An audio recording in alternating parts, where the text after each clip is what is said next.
In feudal Japan, death was never seen as the end. For the samurai, it was a moment of truth, a final test of honor.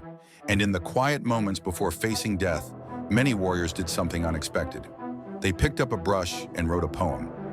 These final words were called jisei, death poems. They revealed the soul of a warrior in his final moments. Death poems were not long, sometimes just a few lines, but they carried deep meaning. They were the last message the samurai would leave behind. Death poems were not only written by samurai. Monks, nobles, and poets also practiced this tradition. But for the samurai, it had a special purpose. The samurai lived by a strict code known as bushido, a way of life built on honor, discipline, loyalty, and courage. To a samurai, how you died mattered just as much as how you lived. Death was not something to fear. It was something to face with calm, dignity, and acceptance. From a young age, samurai were taught to accept that their life might end at any moment. This acceptance gave them courage. It made them fearless in battle. Because when a man is not afraid to die, he becomes incredibly powerful. Before stepping into their final battle, before performing ritual suicide, or when they knew their time was near, many samurai would sit down in silence and write a final poem. Writing a death poem proved several things. It showed that even in the face of death, the warrior remained calm, focused, and in control. A samurai was expected to meet death without panic, without regret, without fear. The poem showed that his mind was still clear. His spirit was still strong. To the samurai, this was the ultimate act of courage. Not screaming, not resisting, but facing death with dignity. These poems often spoke about nature, the moon, falling leaves, passing seasons. Because to the samurai, life was like a season, beautiful but temporary, and death was simply another part of the cycle. Even in their final moments, samurai focused on beauty, on nature, on stillness. Because to them, death was not an enemy. It was just another step on the path. A samurai sits quietly in a dimly lit room.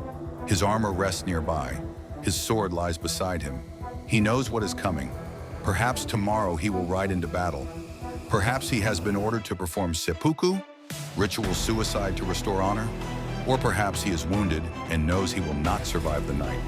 But instead of fear, there is silence. He takes a brush, dips it in ink, and writes his final thoughts.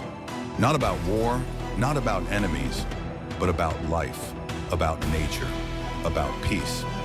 Sometimes death poems were written just before seppuku. Seppuku was a ritual act where a samurai ended his own life to restore honor after failure or disgrace. It was one of the most intense and painful traditions in samurai culture.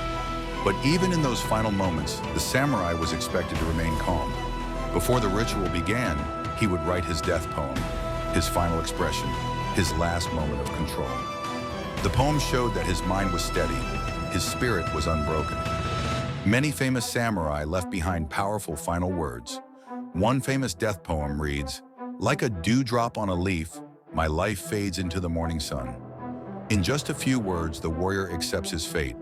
He understands that life is brief and he is ready to let go. One warrior wrote, "Now as I disappear, I leave no trace behind, only the wind remains."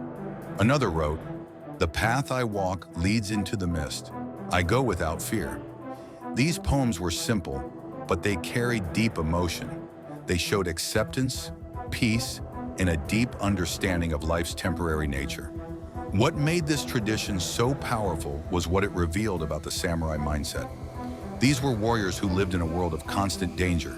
Every day could be their last. But instead of living in fear, they prepared for death. Writing a death poem was a way to show this strength. It said, "I am ready. I have no regrets. I face the end with honor." Death poems were not just about dying. They were about how to live.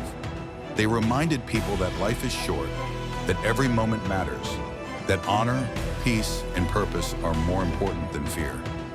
The samurai are long gone. Their battles have faded into history, but their final words remain. Short poems written in silence, in the moments before death. Words filled with courage, with acceptance, with peace. Even today, centuries later, these poems still touch people around the world because they capture something universal. The idea that life is temporary, and that what truly matters is how we face the end. And maybe that is why they still inspire us today. Because in those final lines, we don't just see warriors, we see human beings facing the end with dignity. If you knew your time was coming, what would your final words be? Would you face it with fear or with peace? Let me know in the comments.